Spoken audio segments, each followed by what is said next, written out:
Now, in the Doha agreement, President Trump agreed to leave with certain conditions on May 1st. Those conditions have been testified by the panel that were really never achieved, never challenged by the Trump administration. Would you consider that an abdication of or a surrender, that agreement?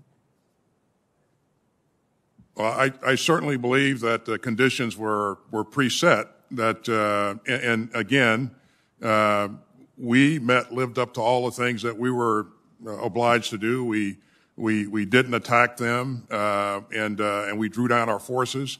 But the Taliban, the only thing that they lived up to was that they didn't attack us. Right. And we saw a great deal of difficulty in meeting the deadline, which was August 31st.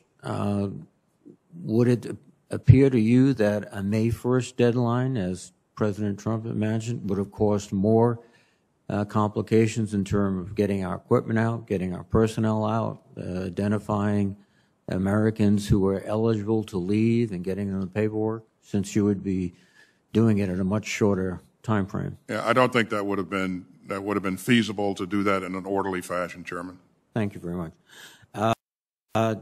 General Milley, regardless of whether the Taliban had met the conditions required under Doha, weren't you already in the trajectory to go to zero forces, as I said, by May 1st, as required by the agreement when the President took over, so that you actually would have accelerated the process of withdrawal and complicated it more, similar to my question to the Secretary?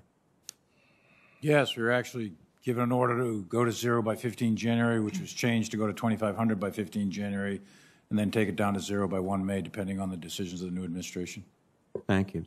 And General Milley, your prepared testimony indicates that the Biden administration, through the National Security Council process, conducted a rigorous interagency review of the situation in Afghanistan in February, March, and April, in which the views of senior military leadership were all given serious consideration by the administration.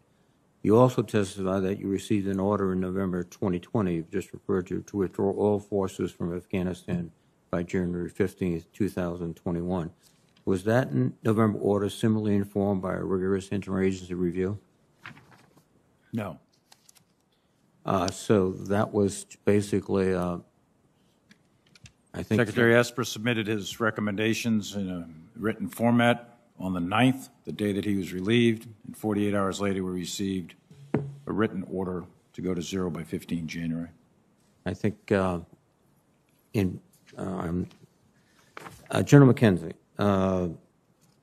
again, your advice with regard to maintaining 2,500 troops has been reiterated repeatedly. But you also recommended in the fall of 2020 4,000 troops. Is that correct?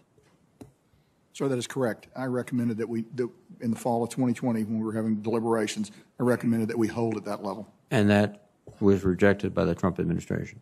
Sir, it was. And there was no